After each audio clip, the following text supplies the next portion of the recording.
My name is Captain Doc Hawley, Clarke Doc Hawley, and I'm from Western Virginia and West Virginia, the state of West Virginia. And my family has been there since the 1700s. They come over here from England. And that's where I started my career in boating, and ended up in New Orleans. Everything else ends up down here in New Orleans. And I just came with the fish. I went to the University of Virginia at Charlottesville, Virginia, and I won a Rhodes Scholarship, but I didn't go to England to take up on the Rhodes Scholarship because I was just about ready to get my first mate's license on the boats, and I thought that was more fun than getting a Rhodes Scholarship. My father almost had a heart attack, but I didn't take it, you know. It's just interesting. What's around the next bend? You know, the river's got a lot of bends. What's around that next bend? Fascinating people, fascinating passengers, people who had taken world tours on ships and so forth. And here they were on a paddle wheel riverboat, which stopped someplace every day, little river towns. And they could get off and visit the little towns, which they liked much better than the big cities. They were usually from a big city. And a little town in Kentucky or anywhere in the river, cute little river towns. That's what they really like. And we had lots of famous people on those boats. People that you probably wouldn't recognize, but a famous columnist from New York, Drew Pearson, who was a very important political columnist, came on the boat just to get away from the telephone. And let's see, any number of people. I've carried on the various boats, three presidents of the United States, Joan Fontaine, Muhammad Ali, Dick Cavett, Bob Hope, Brooke Shields, Placido Domingo. It was a new experience and very, very interesting. A steamboat, and there were only 2 or 3 steamboats left at that time. And here I was just kind of doing a Mark Twain adventure thing, and eating good food on the boat and traveling on all these different rivers. And the boat had a Memphis band, and it was an excursion boat that went to stop in town, did an afternoon sightseeing trip, and then a moonlight, which was an evening trip with dance music. And we went with the weather. Come down here in the early spring, and then when it gets warm down here, you go clear up to St. Paul, Minnesota, 2,000 miles up the river, then up the Missouri River to Kansas City, up the St. Croix River to Stillwater, Minnesota. I had never even heard of the St. Croix River, but I went up there, another adventure. Up the Illinois River, almost to Chicago. Bridges were too low, we couldn't get into Chicago. Up the Cumberland River, French Broad River, Cumberland, Ohio to Pittsburgh, Kanawha River to my hometown, Charleston, West Virginia.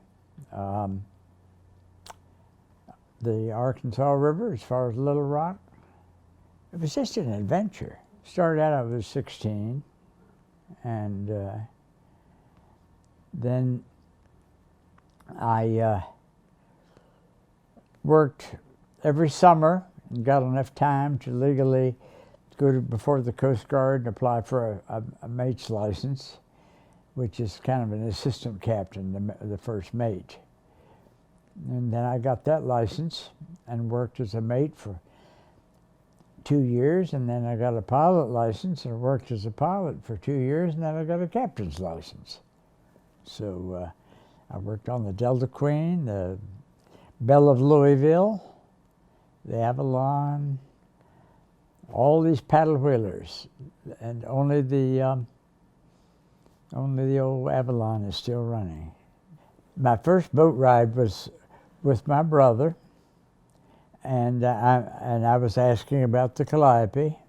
The captain said he didn't have anybody to play it. I volunteered, and that was 63 years ago. And I can still remember the first song I played. You all wouldn't ever know it, but it was Maresy Dotes and Dozy Dotes and Little Lambsy Divey. You ever hear that song? I'll play it on the piano for you sometime. And the captain had a favorite song. He said, well, that's pretty good, kid. He said, do you know Down Yonder? It was done by a Nashville artist, piano player. So I whipped off that song, and the captain said, what are you doing the rest of the summer? And I told him I was a copy boy at the Charleston Daily Mail newspaper.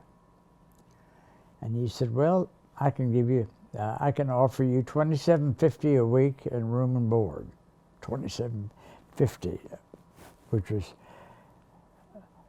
okay for the 50s, but it wasn't a lot of money. I was making $35 at the newspaper. So I told him, I said, well, I don't believe I could go. I'm making $35 at the newspaper, and I'm living at home. He said, I could make it $35 if you pop a little popcorn on the side. Well, it ended up being a full-time job anyway, so that's how I really got started. And so I wore a little uniform and popped the corn, and we put a lot of salt on it so people would have to drink a lot of Coca-Cola. And once in a while, the captain would come over and she'd say, "Let me taste some of your corn, son."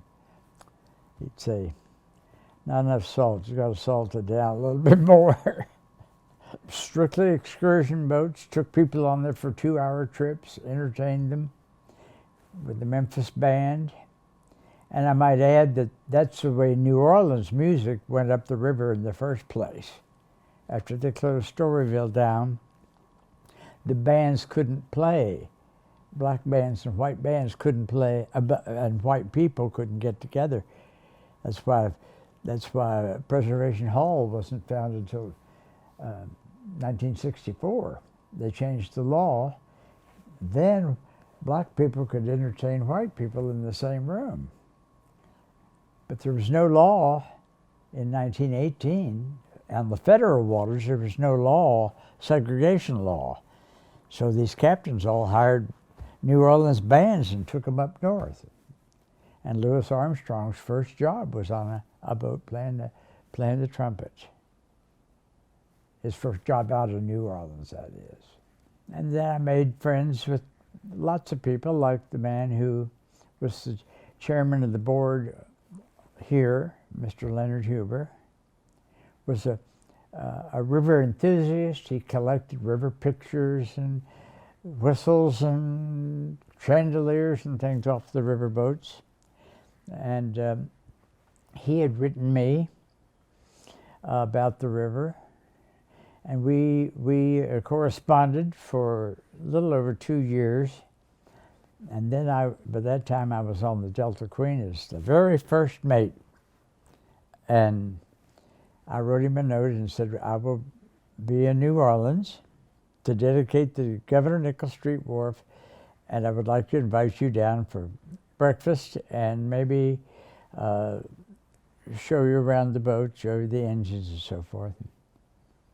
So he came down, brought Mr. Sam Wilson and Ray Samuel, who had written a book on the river called Tales of the Lower Mississippi, and who was the founder and first president of the Friends of Cabildo. So I met all these people that one day, and then Mr. Huber said, would you like to meet Frances Parkinson Keyes? We're going over there. Me and Mr. Wilson will go over there and talk to her about putting in the skylight back here. So I said, yeah, I've read the book. So I came over, met her, and I said, The roof on the convent could be anywhere in France. And she heard me say that with the door open. She said, "Young man, where are you from to say roof?" And I said, "Well, I'm from West Virginia." She said, "I thought so. I'm from Virginia." And her father was professor of Greek and Latin at the University of Virginia. And so when I mentioned Charlottesville, I thought she was going to have a stroke. I came over, met her, got a little tour of the house, and then Mr. Huber said, "You sit out on the back gallery, and I will come and I'll take you back to the boat in the car." Well, he came out about 20 minutes later and said, "Mrs. Kies has taken a shine to you, and she wants to include you in our group at Galatoire's." So that was my first lunch at Galatoire's. And I never forget, we went over there in a 1941 pre-war Packard four-door convertible. That was her car that she kept out here in the garage, with no trunk, but matched graduated suitcases that were piled up on top of a luggage rack in the back. And that was a big thrill to ride in a 1941 Packard. And I wrote her a letter of thanks, and then she wrote me back later on and said, "If you ever come to New Orleans, we'll have another lunch at Galatoire's." And then she died, I think, in 1970. And then I moved here. I came here on the Natchez to take charge of the Natchez as captain in 1974.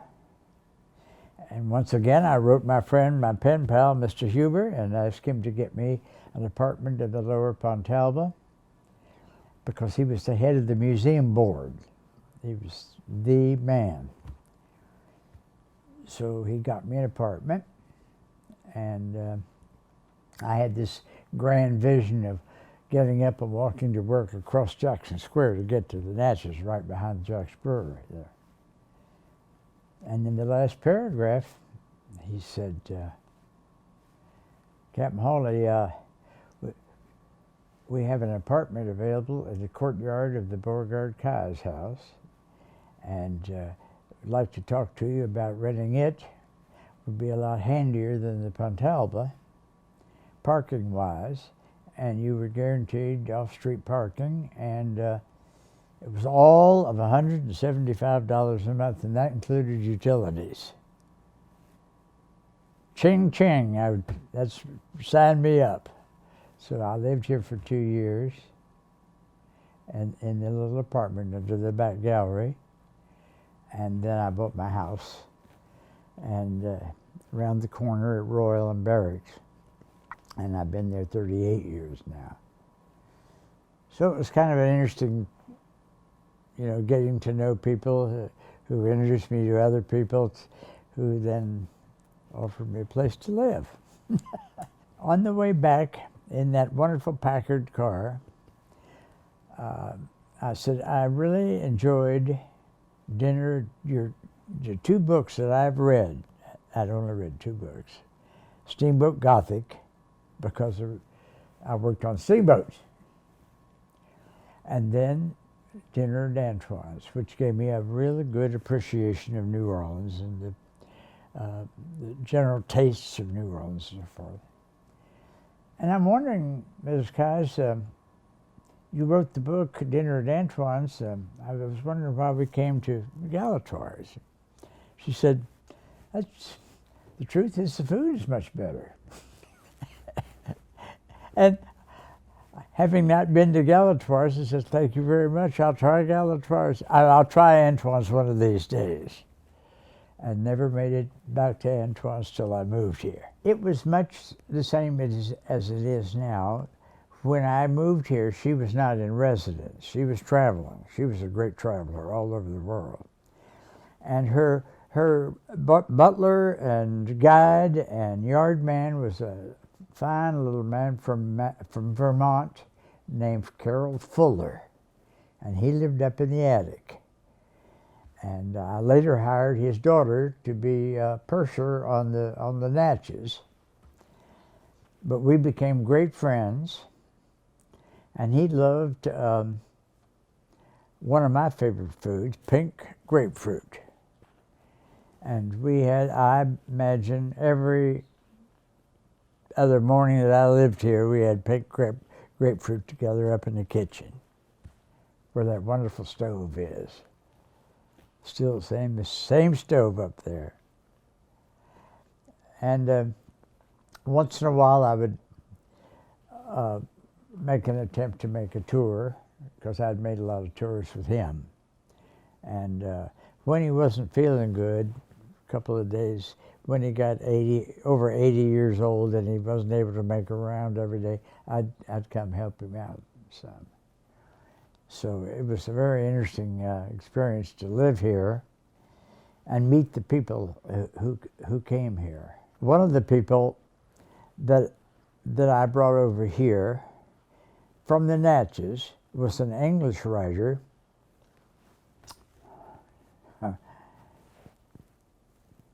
I can't right now. I can't. She was one of the Bickford sisters, Deborah Bickford.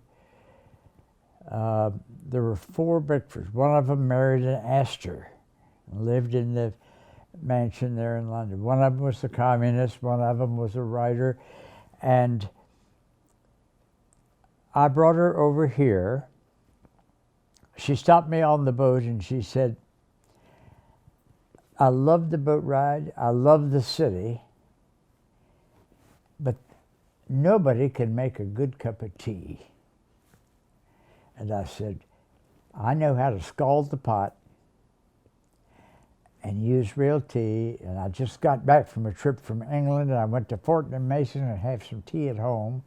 Would you like to go over to my house? And I was all dressed up in my captain suit, so she knew that I was not a bad guy, you know. So I said, on the way over, we'll stop and see the Beauregard Kai's house. She says, yes, I've read Mrs. Kai's.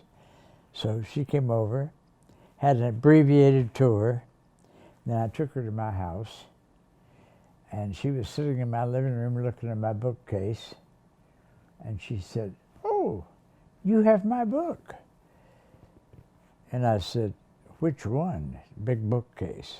Which book? Which one? I didn't want to say, who are you? And she said, my book is The American Way of Dying, which was a takeoff on the American funeral home practices at that time, overcharging for caskets and a little bit of skullduggery. There was a famous movie made called The Loved One, starring Jonathan Winters as the granddaddy of this funeral home, and Elizabeth Taylor was the hairdresser for the body. And their parlance, their real slang for the body was the loved one. And that's how the book got its title.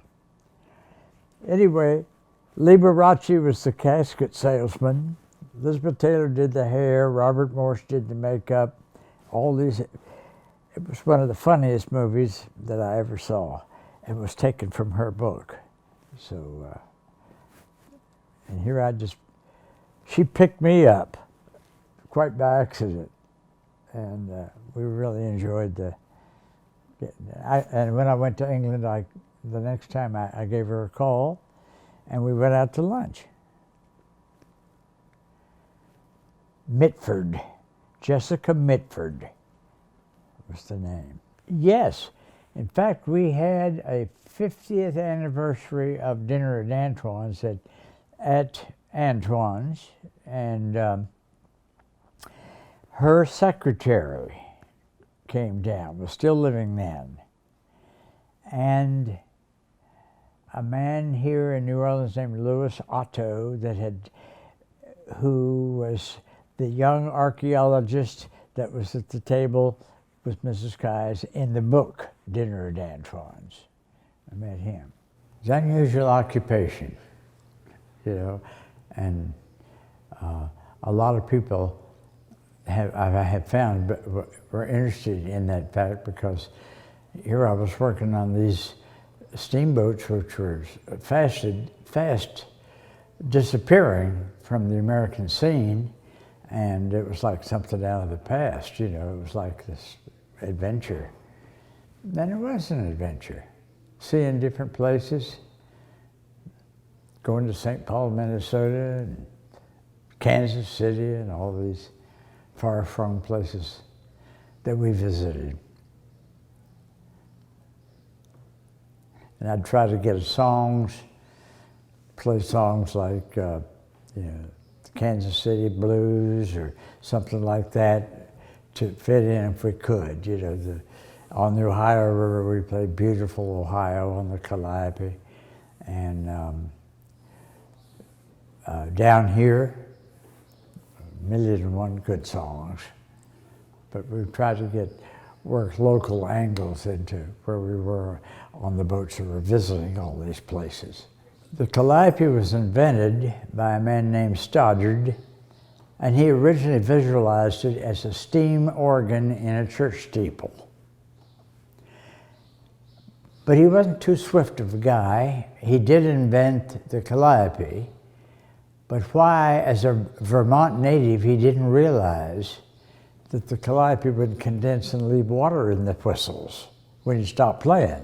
So you had to drain every whistle every time you used the thing, or it would freeze up.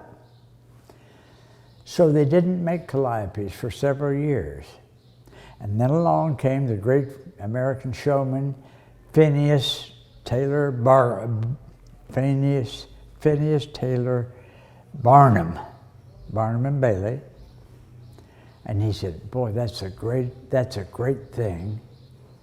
And it was called, legally, the name in the American Patent Office was the American Patented Steam Piano. He said, let's get something easier, prettier. We'll name it Calliope or Calliope. And which the Greek goddess of beautiful sound was Calliope. Mispronounced everywhere as Calliope. We had a Calliope project, Calliope Street here. And Webster's dictionary decreed that Calliope was the proper pronunciation. It was a pronunciation of that Greek goddess's name, and Calliope was the colloquialism. And every boat at that time had a lot of steam for the paddle wheels, and it became the voice of the river.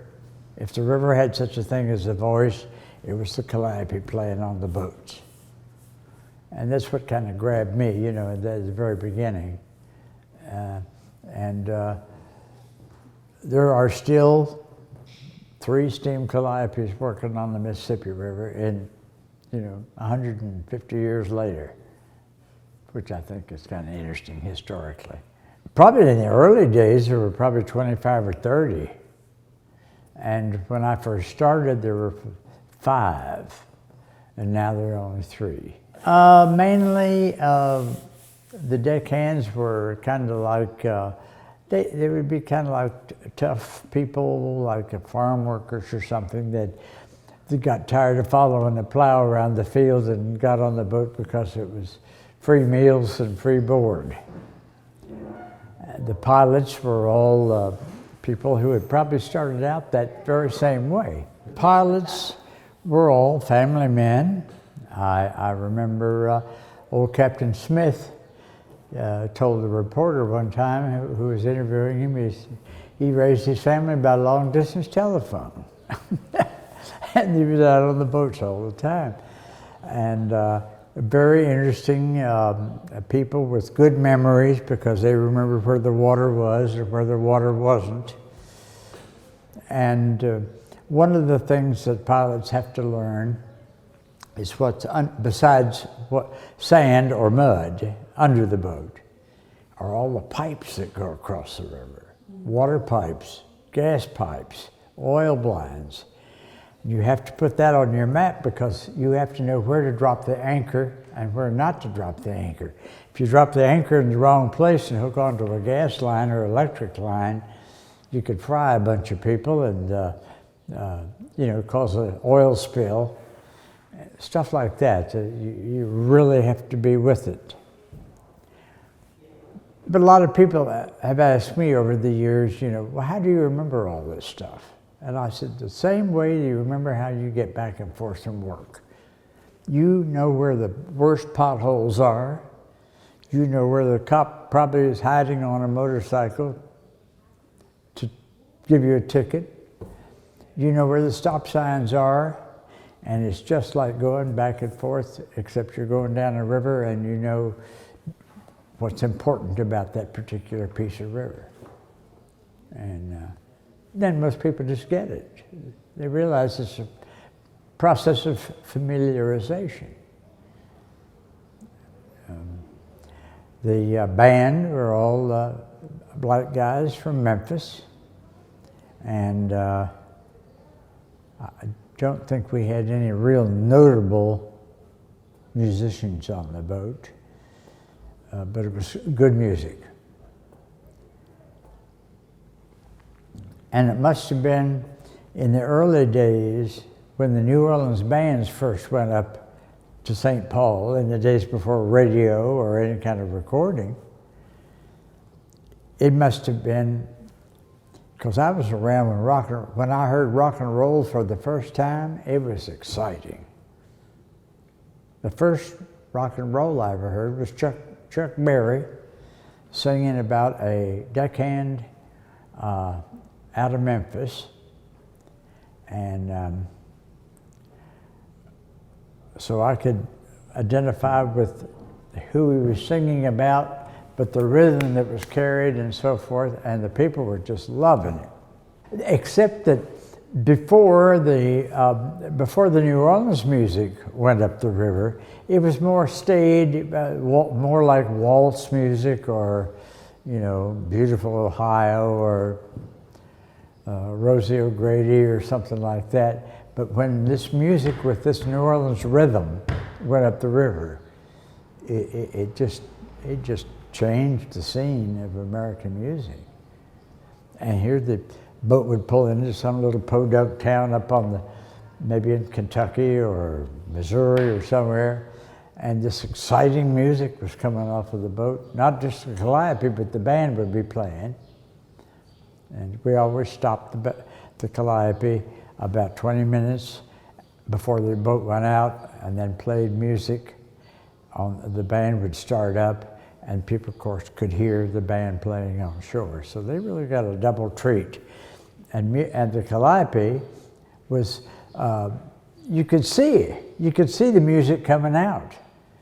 It's the only sound that you could actually see. And I remember when Gerald Ford came on the boat, we played Hail to the Chief, and that's the first time anybody saw the Hail to the Chief when the president walked up to the microphone. My father worked for General Motors. He sold Buick cars, owned a dealership. And he wanted me to be an accountant or something like that, which I wasn't. I'm not a numbers person anyway. But my mother's family had worked on the river, and my father just had forgotten about it. And he said, this river, people can be rough sometimes, and there are fights on the boats, and I don't want him to be around fights and rough people. Some of the river people, some of those excursion boats would be like working for the circus. And she said, if it was good enough for my daddy and Uncle Mills, who was the pilot, it's good enough for him. He's going. And so I went out on the river. Both of them were a little nonplussed that I would be going to England to school, but They came and rowed the boat. The captain told my mother and father that he would watch out after me like I was his kid. And so it wore them down. And when they came on the boat for a ride and met some of the people I was working with, they were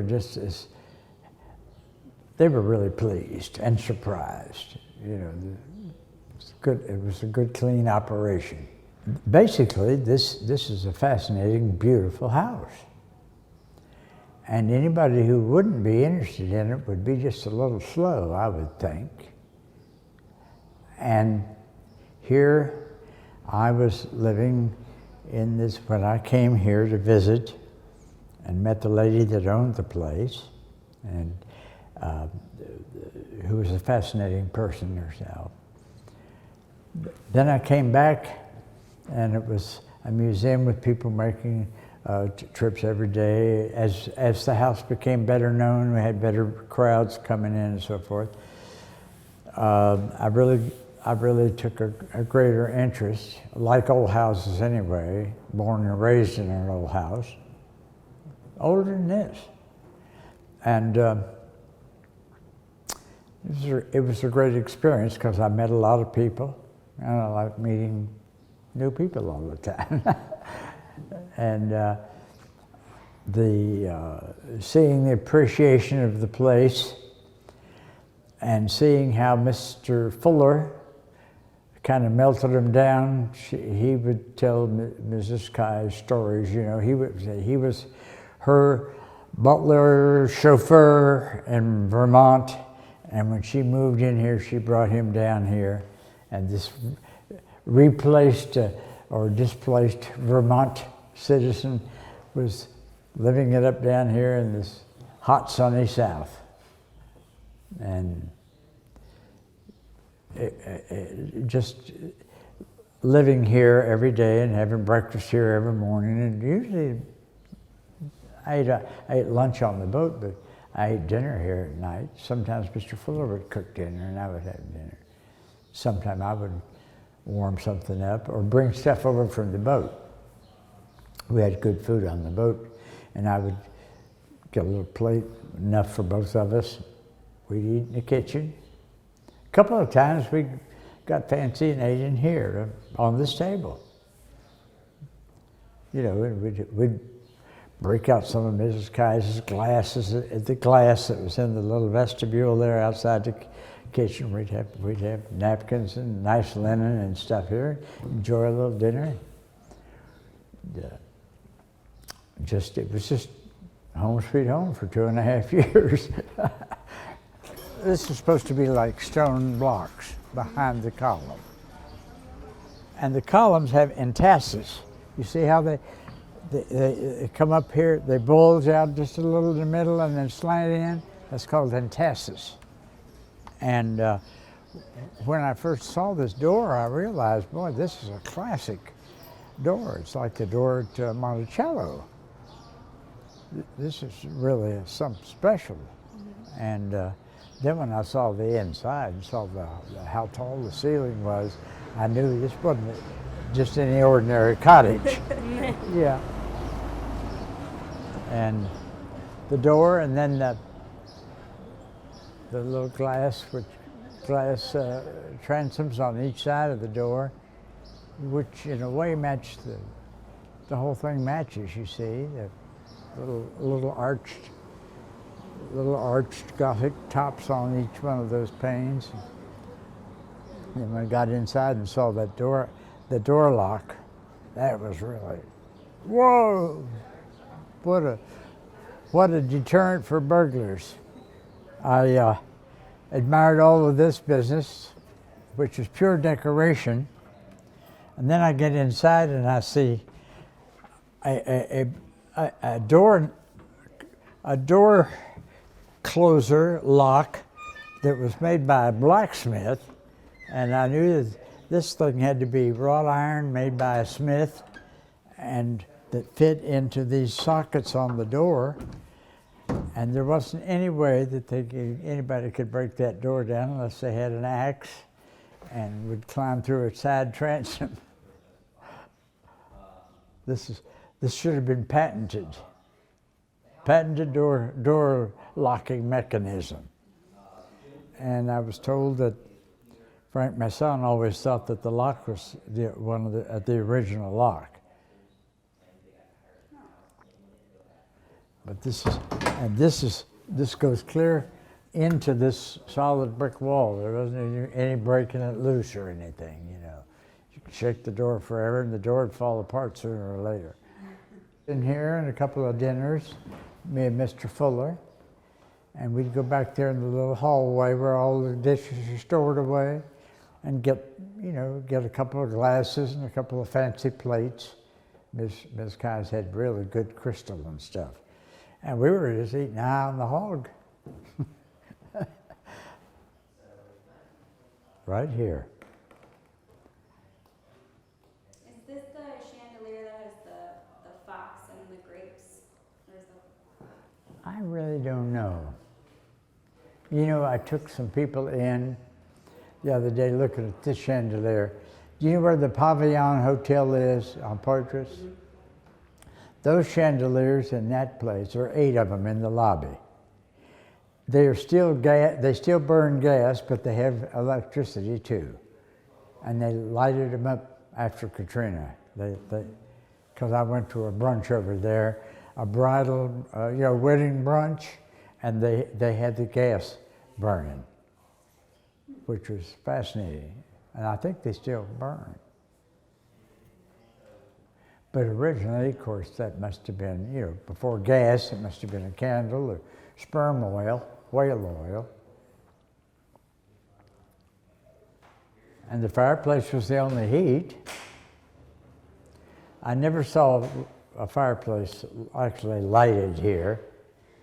I saw the picture of the apartment in the ballroom with ashes. And I think they had burned it just simply to keep warm, probably. Thank goodness it didn't burn the house down.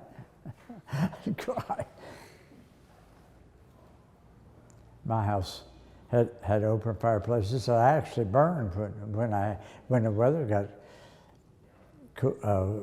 got cold enough, because where I came from, there's lots of chill in the winter. And I like sitting around an open fire. But it was kind of a dangerous thing I found out later on. And when I got a chimney sweep in there with a little camera, he had a camera that went up the chimney on extensions with a spotlight. And he said, "Have you burned this fireplace?" I said, "Yes, sir." He said, "Well, I wouldn't do it again," because you could see where the mortar had fallen away, the end of the beams you could see the end of one of the wooden beams up there. So never again did I light anything up. And my house had 5 fireplaces that were in working condition.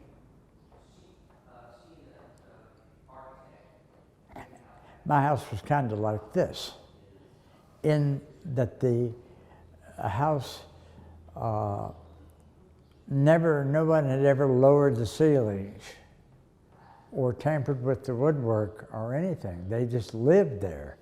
And my house was owned by Italian market men, like this house was owned by an Italian family who didn't have the wherewithal to lower ceilings and change things around. They weren't wealthy. But these houses formerly lived in by rich Creoles, they had just moved out and gone to a more placid place. And fortunately, this house didn't end up being a macaroni factory. I knew a lot about apothecary ware because I worked in a drugstore that looked like the Pharmacy Museum. Before I worked for the newspaper, I was a delivery boy. First, I was a soda jerk. That's where I got the name Doc. I got the nickname Doc working in this drugstore. And they had a soda fountain.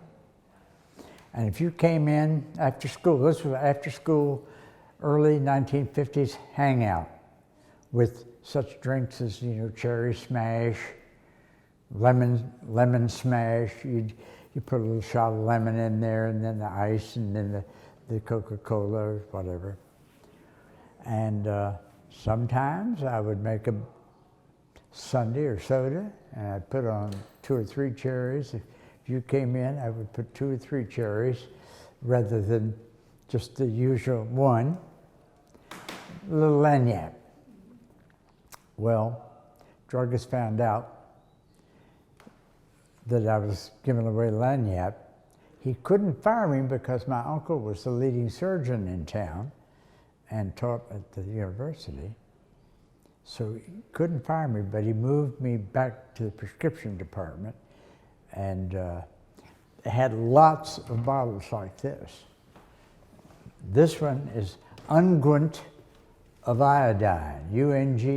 UNG meant unguent, which was like iodine rub. And this is Sweet Friend, Amigo Dulcet. And that was a name of a plant. This is Sanguinaria, which is snake root. And this is, I can't see the label here, but anyway,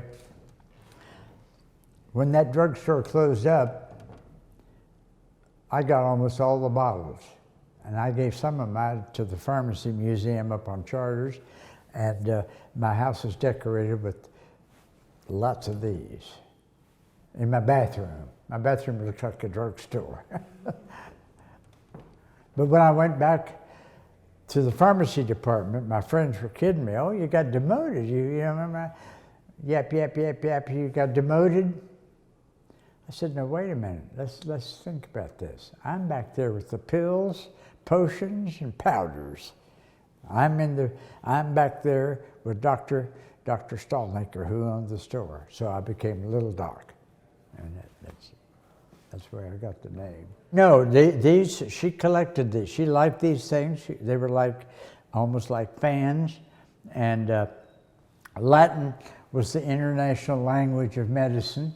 So some of the bottles are French, some are Spain that she got on her travels and brought here because they're pretty. They're all handmade, you see. And this, she collected fans and dolls and pharmacy bottles. And she was a very interesting and veritable collector of this, that, and the other. It's a little song, Mayors, M-A-R-E-S, eat, O-A-T-S, does, eat oats, and little lambs eat ivy. And believe it or not, that was #1 on the hit parade in 1953. And I'll play it like you'd play on the calliope. Woo! Wow.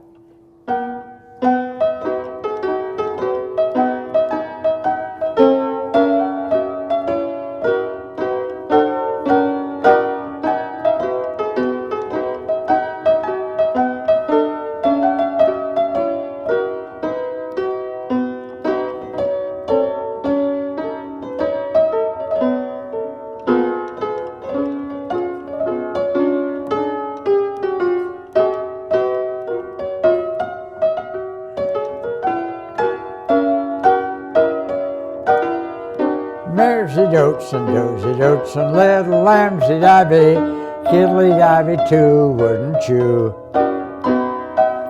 How do you like that? A kid'll eat ivy too, wouldn't you? Silly song, but it sounded good on the calliope. Sounds good. Yeah. I love those little flowers carved up there with doodads on the end. There is a picture in a book that I saw where a dividing wall went right here across the room, and I think that divided a bedroom from a living room. And then it was the same way the other way. But there definitely was a wall right here in the corner.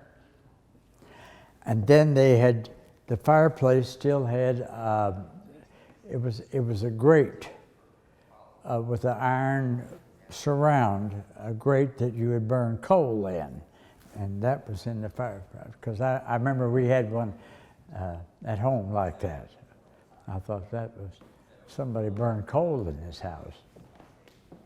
So, and as far as I know, these mantles are the same. They kept the fire different, but the surround was the same. Mr. Fuller had a little dog, and of course we'd have to clean up after the little dog. And the dog died while I was here. I remember that was a sad occasion. And I think Mrs. Neal buried the cat under the same place that the dog was buried. I never told her that the dog was in there, but there was. There's a graveyard in the back. That's about all I did work-wise. As I said, I made some of the earlier tours in Mr. Fuller's place, because I think he was 80 years old. And they moved over on the corner, right where there was an Amoco station, right on the corner. And that Amoco station being torn down in the 1930s is what caused the people to start the Vieux Carré Commission. That is what really brought the service station being torn down. And the little house was as old as the convent, and they tore it down to put an Amoco station in there. And that was the beginning of the VCC, the Vieux Carré Commission. And Mrs. Werline, that owned the music store on Canal, she was the big cause and effect person in that Amoco station really did it. And Mr. Fuller lived next door to it, and in a little house that is part of that complex now. Without his wonderful personality, it was not as lively. He had a great sense of humor, and that wonderful Vermont accent in this strictly Southern house was a cutting edge, and it was just really not the same. And then Mrs. Neal took it over in time, Alma Neal, and she rearranged some things, and they added a little bit to the narration, but basically it's pretty much the original stuff, furniture and I don't think any real important pieces are here now that weren't there then, at that time. It was fun to see it all come together like it did. But look at the size of this. The border is just amazing. The whole room is. I don't know. So back here is the skylight, and I happened to be here when the architect, Mr. Sam Wilson, and Mr. Huber and Mrs. Keyes talked Sam Wilson into saying that skylight could have been here. And Sam Wilson was the bitter end of all the architecture in the French Quarter. You know, he had restored half the buildings in the French Quarter, and he's a wonderful person, and they knew he could convince the Vieux Carré Commission to put that skylight in. And it just happened I was here that day. Because I asked Mr. Huber later on when that was done and if I was here. He said, you were here before you ever thought you were.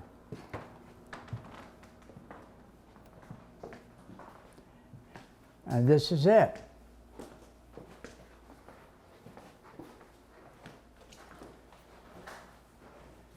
And I think that skylights are still not accepted in the French Quarter. But this was because it was kind of out of sight of the house. You couldn't see this skylight from the house.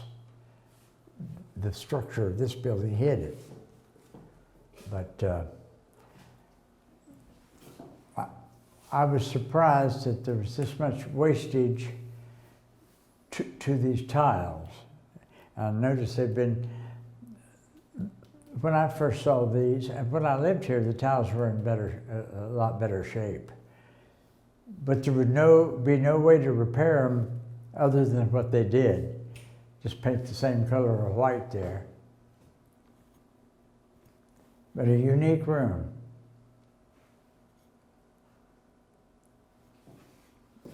Little cups with K on the front. I guess they were original too. But it's interesting to be in this room all these years later. I wasn't here that day, but later on when I lived here, I came back here a lot. Because it was kind of interesting in the rain, you know, you could look up and see the raindrops hitting the roof. And a very, very, very lovely place.